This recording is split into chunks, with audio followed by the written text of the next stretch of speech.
Meus cheiros, agora nós vamos estudar o artigo 7º. Pensa no artigozinho que é extenso, muito cobrado e cheio de possibilidades de interpretações confusas. Mas vamos devagar, tá? Deixa eu explicar esse raio desse artigo 7º. Seguinte, quando eu estou explicando a Constituição, eu sempre falo de dois artigos que mais são cobrados, tá?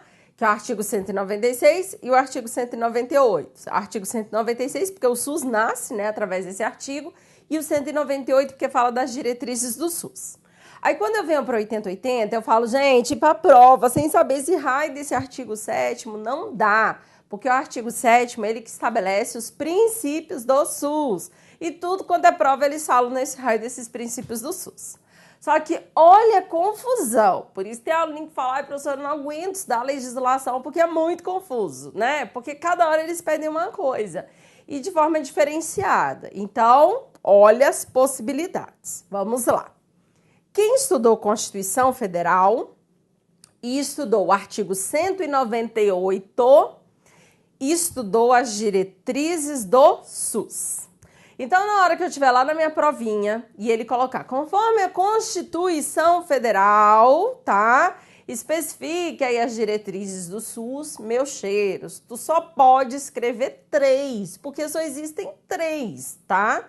Então, se eu não estudei a Constituição Federal, eu vou ter que dar uma olhada nesse raio desse artigo 198 para saber que as diretrizes do SUS são descentralização, atendimento integral e participação da comunidade. Só isso e nada mais. Então, ele fala assim, descentralização com direção única em cada esfera de governo. Atendimento integral, dando ênfase às ações preventivas sem descartar as assistenciais. E participação da comunidade. Só isso. Combinado?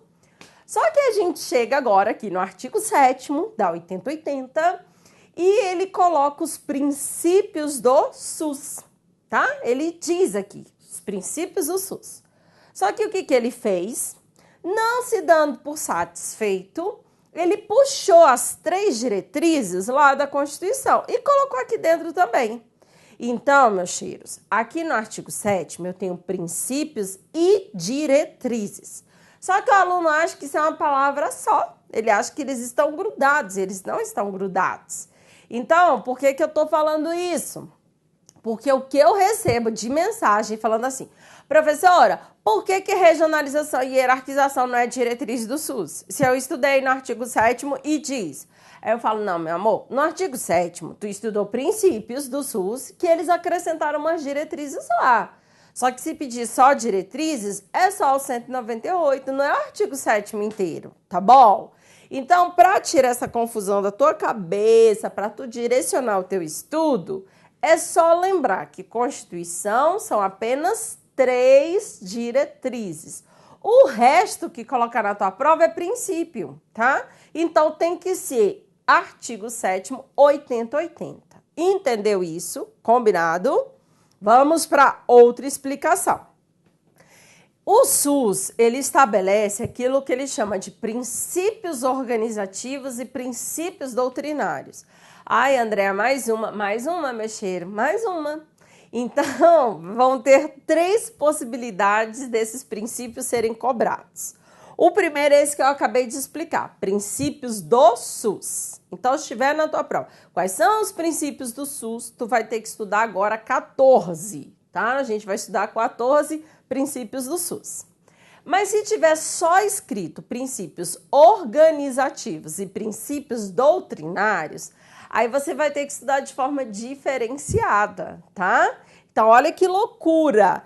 Como que eu posso pedir isso? Eu posso pedir diretrizes do SUS, só Constituição Federal, artigo 198, princípios do SUS, artigo 7º da 8080 inteiro, que são 14 princípios, princípios organizativos e princípios doutrinários, tá?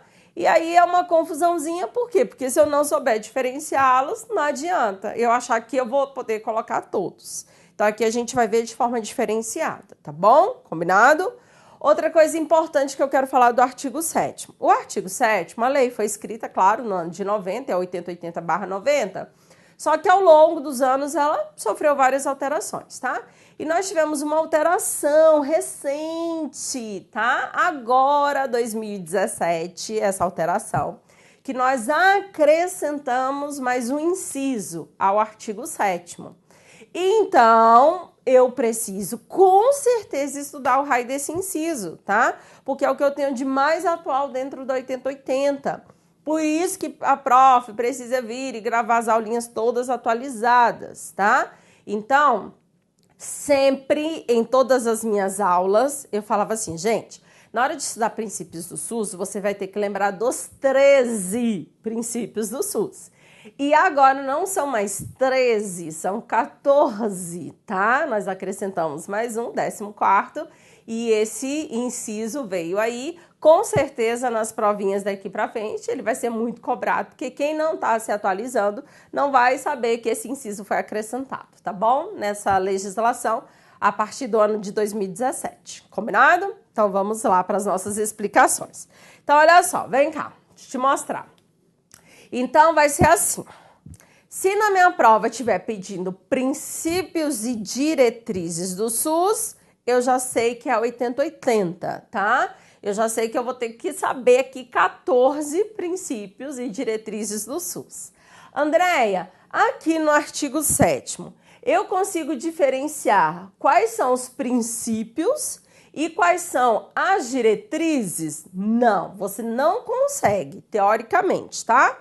Por que que você não consegue? Porque aqui ele não separa, ele não fala, ó, você é diretriz e você é princípio, tá? Aqui ele colocou todo mundo aqui, tá bom? Então, por isso que eu só consigo identificar as diretrizes quando eu estudo isso daqui, ó, o artigo 198 da Constituição. Quando eu venho para cá, 8080, o artigo 7º, tá todo mundo aqui dentro. Todos os meus princípios e todas as minhas diretrizes, combinado? Então, ele fala assim no artigo 7º. As ações dos serviços públicos de saúde e os serviços privados, contratados ou conveniados.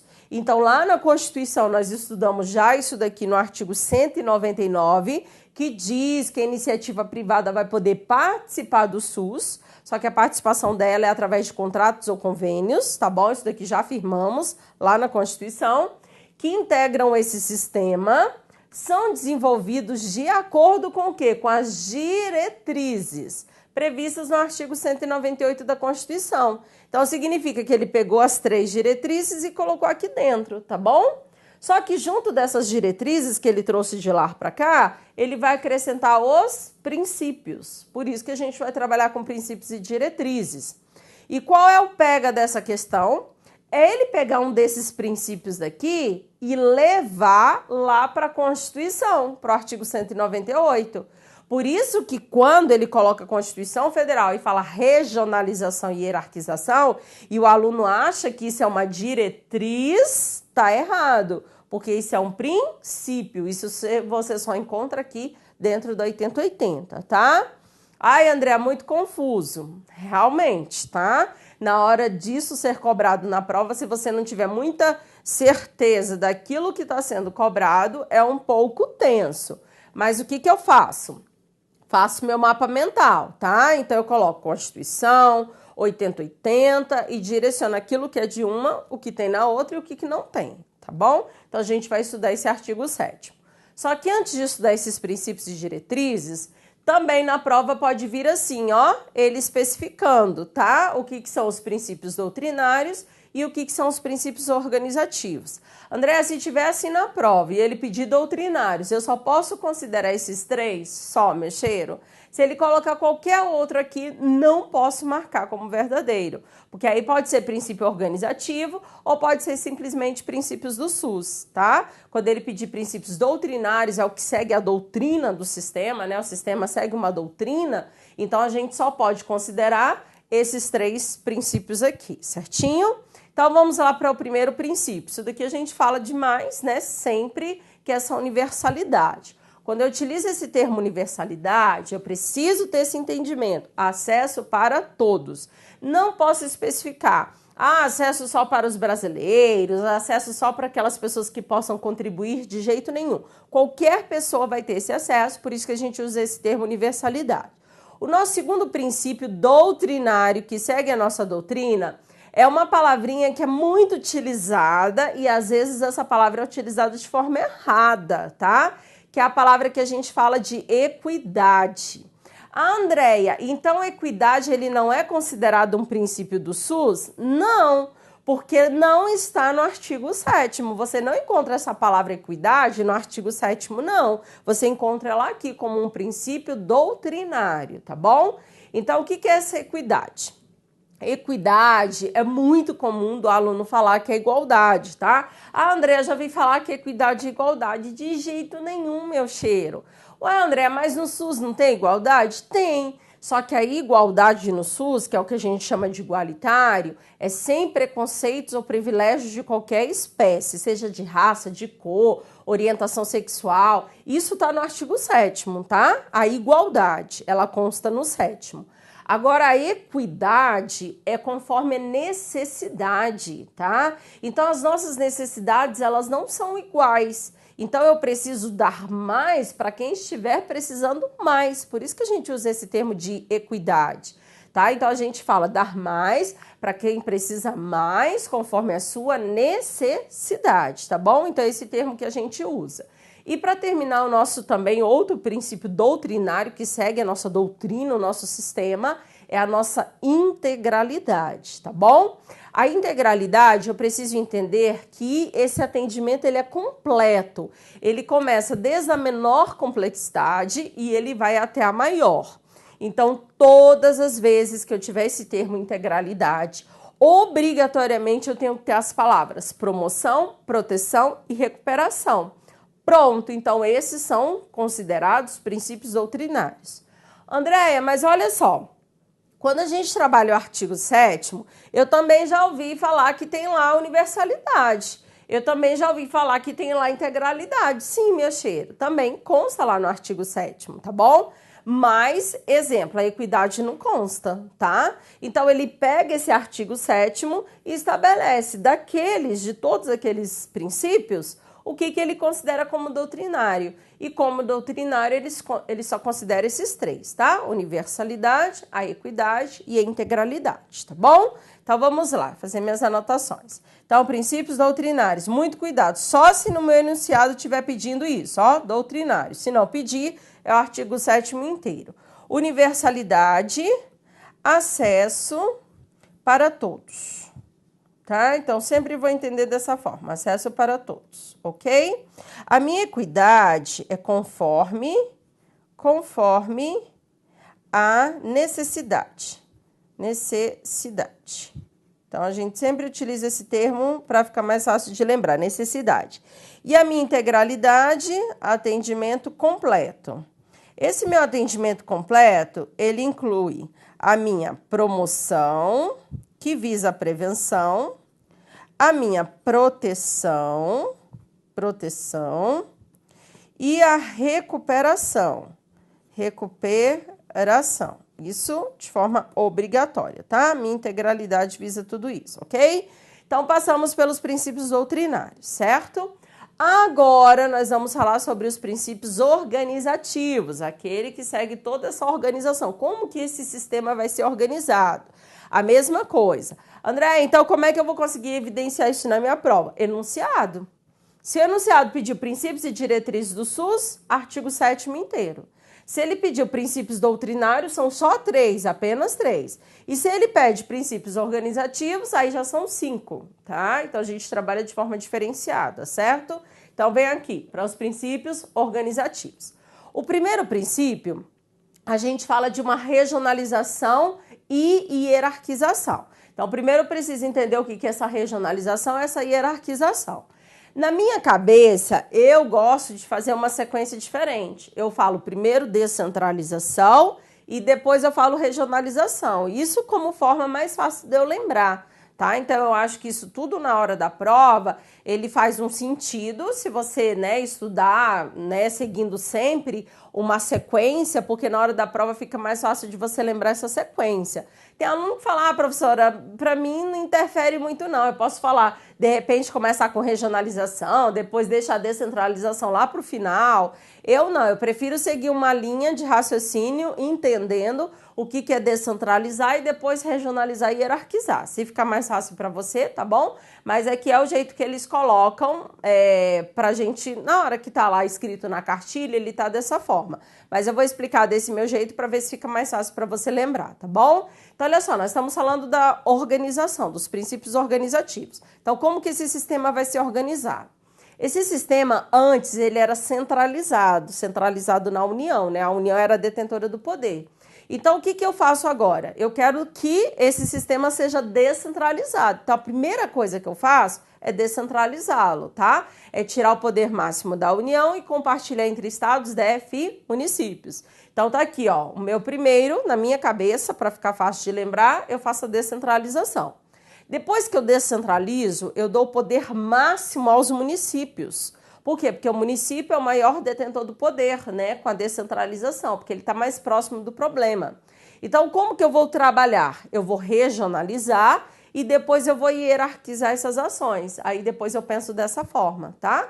Então, o que é descentralizar? Tirar o poder máximo da esfera federal e compartilhar entre estados, F e municípios.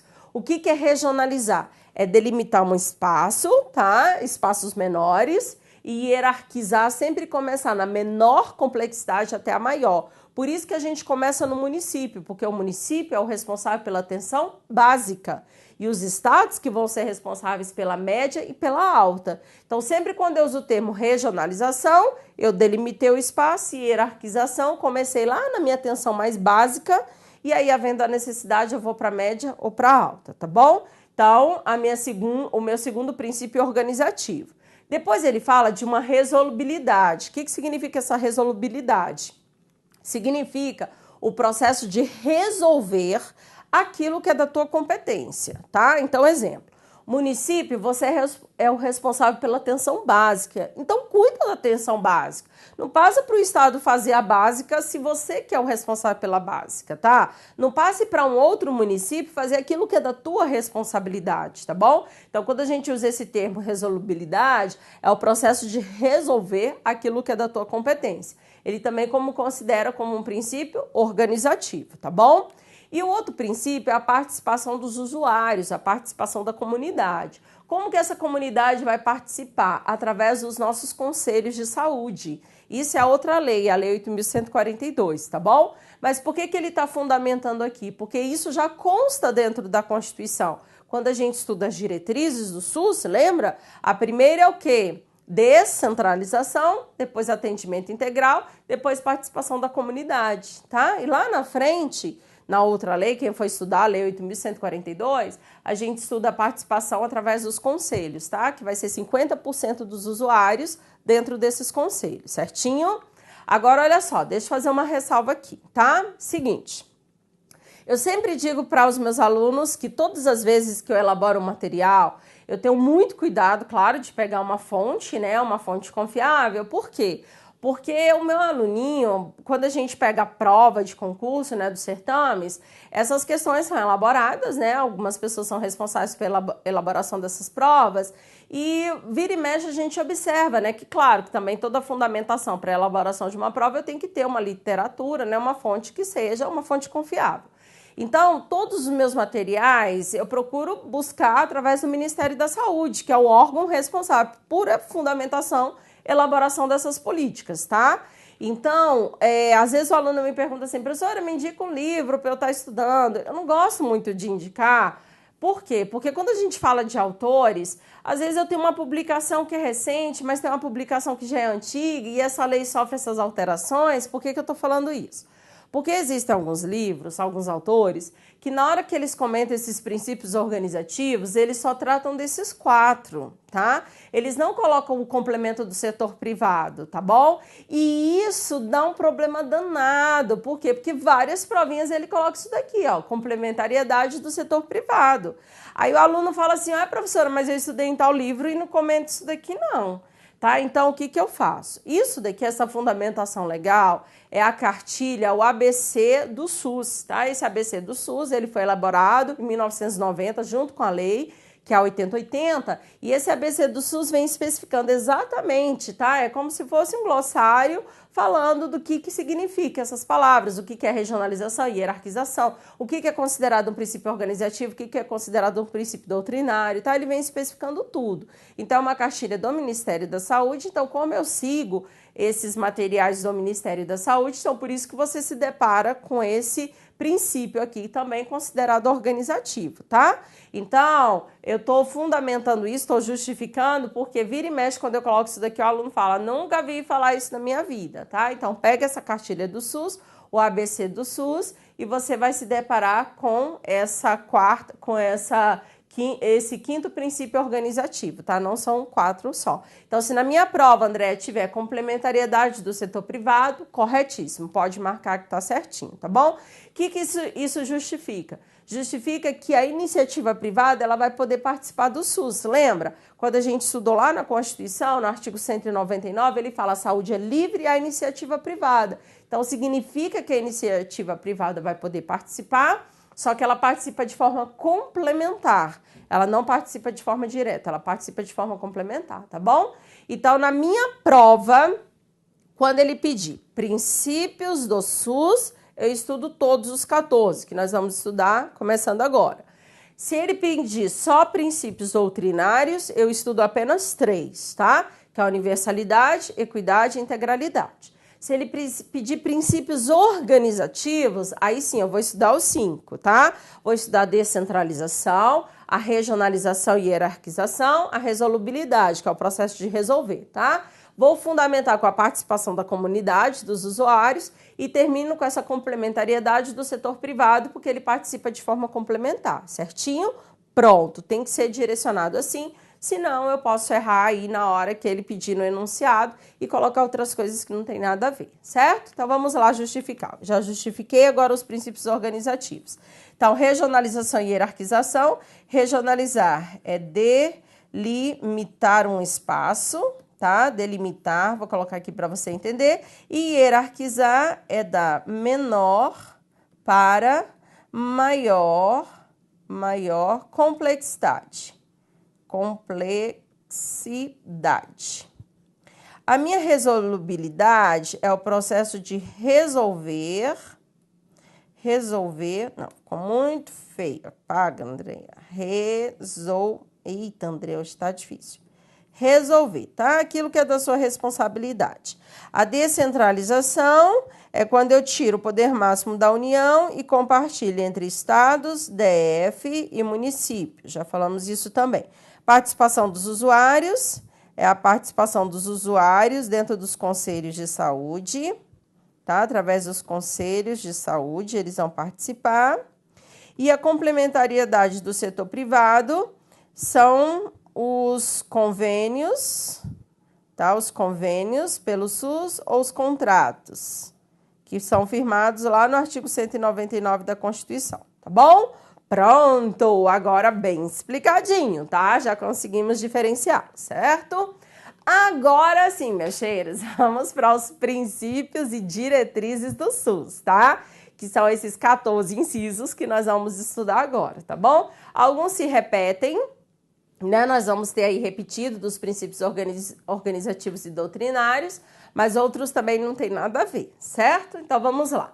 Primeiro inciso aqui, nós acabamos de falar que ele também é considerado um dos princípios doutrinários, tá? Que é essa universalidade. Então, André, ele pode ser cobrado como princípio doutrinário, mas também como princípio do SUS? Sem dúvida, tá?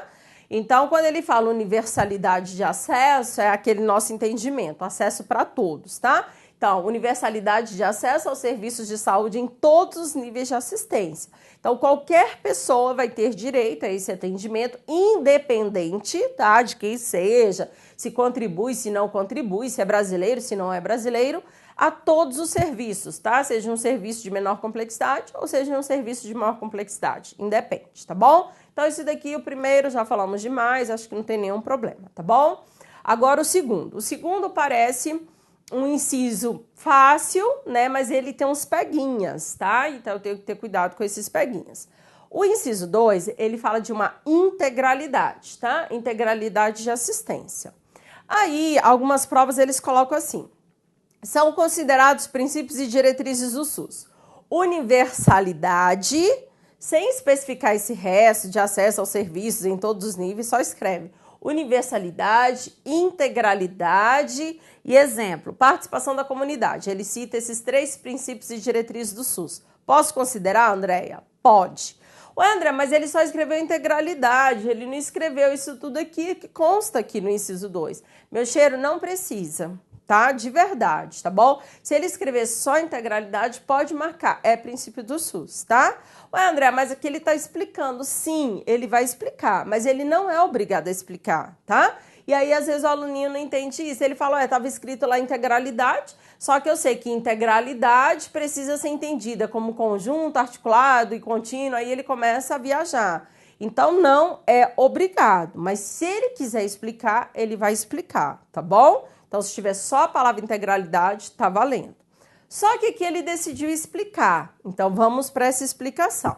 Então, ele diz que a integralidade é entendida como um conjunto articulado e contínuo. Quando eu falo esse articulado e contínuo, é que essas ações elas precisam ser inseridas e elas precisam estar todas ali, dando a possibilidade de serem prestadas. Eu não posso falar, tu só tem direito a isso e você só tem direito àquilo. Não pode, aí não vale, tá? Então, quando a gente fala articulado, todas as ações vão ser prestadas, claro que dependendo da necessidade, e contínuo, conforme a necessidade. Se for pro resto da vida, tu vai ter. Se for só agora, você também vai ter, tá bom? Aí ele diz de quais as ações. Aí ele cita essas ações. Ele fala dos serviços preventivos, mas também dos curativos, tá? Então, agora é o cuidado. Quando a gente utiliza o termo integralidade, eu falei para vocês que dentro da palavra integralidade tem promoção, proteção e recuperação. Promoção visa a prevenção, tá? Então, quando eu utilizo o termo preventivo, eu falei de promoção e falei de prevenção. Bacana. Só que para ser integralidade, não é só com promoção e prevenção. Eu também preciso ter a proteção e a recuperação. A proteção é quando já tem a doença. Eu vou te proteger para que você não tenha um agravo ou o paciente vá a óbito, tá? Então, a gente tenta estabelecer a cura. Mas quando a gente não consegue a cura, vai para recuperação, reabilitação. Então, quando ele usa esse termo aqui, curativos, é essa proteção e recuperação que eu chamo, tá bom? Então, eu falei de preventivos e curativos, então eu falei de integralidade. Essas palavras, elas precisam ser citadas. Eu não posso chegar e falar assim, só ações preventivas. Porque só ações preventivas não é integralidade. Para ser integralidade tem que ser ações preventivas e curativas. Entendeu? Então é isso na prova que precisa ficar claro. Porque o aluno lê, é muito extenso, aí ele lê integralidade de assistência entendida como um conjunto articulado e contínuo das ações somente curativas. Que somente curativas? Como é que vai ser integralidade se eu vou trabalhar só com a proteção e a recuperação? E cadê a promoção e a prevenção? Entenderam? Tudo bem? Aí ele continua, individuais e coletivos, é a mesma coisa. A assistência pode ser prestada individual, só para mim? Pode, mas também pode ser prestado num coletivo, uma campanha de vacinação? Pode. Então, a mesma coisa, ele não pode fechar essa questão, falar que a assistência é só individual, que a assistência é só coletiva. Não, aqui eu estou dando as possibilidades, pode ser individual, mas também pode ser coletivo, tá bom? Então, outro tópico muito importante para ser observado na hora da prova. Encontrei individual, busca o coletivo, porque não é só de um jeito ou só de outro jeito, tá? E aqui ele fala exigidos para cada caso. Teve uma provinha da SES que eles tiraram esse pedacinho dessa frase e colocaram. Isso daqui pode ser entendido como equidade? Sim, porque a equidade é conforme a necessidade de cada um. Então, exigidos para cada caso é conforme a necessidade de cada um. Entenderam? Então, isso é entender uma questão, quando eles contextualizam. Por isso que o aluno que decora isso daqui não consegue, porque na hora que vem de forma contextualizada, ele fala, nunca aprendi isso, tá bom? E aí ele termina os níveis de complexidade do sistema. O que são níveis de complexidade? Em todos, mas a gente sempre começa do menor até o maior, tá? Então, olha só, um inciso bem pequitinho, mas cheio de detalhes, tá? Então, vem para cá para justificar. Vamos lá, inciso 1, universalidade. Universalidade, acesso aos serviços. Então, vamos colocar aqui, acesso para todos, tá? Em todos os serviços, fácil. Agora o 2. Se eu falei integralidade de assistência, aqui dentro de integralidade tem a minha promoção, a minha prevenção, né? Então, promoção visa prevenção. Mas também tem a proteção e a recuperação. A minha proteção e a minha recuperação nós chamamos de ações curativas. Peraí, ficou sim. Curativas. Tem hora que ele usa a palavra curativas, tem hora que ele usa a palavra assistenciais. É a mesma coisa, tá? Então, se ele falar de curativas assistenciais, eu sei que é proteção e recuperação. Então, vamos lá. Se a integralidade é um conjunto articulado e contínuo dessas ações preventivas, então, essas ações preventivas estão relacionadas à minha promoção e prevenção. E essa palavra aqui, curativas, está relacionada à minha proteção e recuperação. Pronto, falei de integralidade. São individuais, mas também são coletivos. Não posso falar que é só um ou só outro, tá? Exigidos para caso de forma contextualizada é conforme a equidade, ou seja, a necessidade de cada um dos princípios doutrinários. Em todos os níveis de complexidade, significa sempre da menor para maior. Ok, meus cheiros, então fechamos aqui 2 incisos, tá? Só faltam 12, né? Porque são 14, mas deixa eu dar uma pausa, tomar uma água, tu também toma uma água aí, dá uma esticada e volta para nós continuarmos, tá bom? Já volto, é rapidão.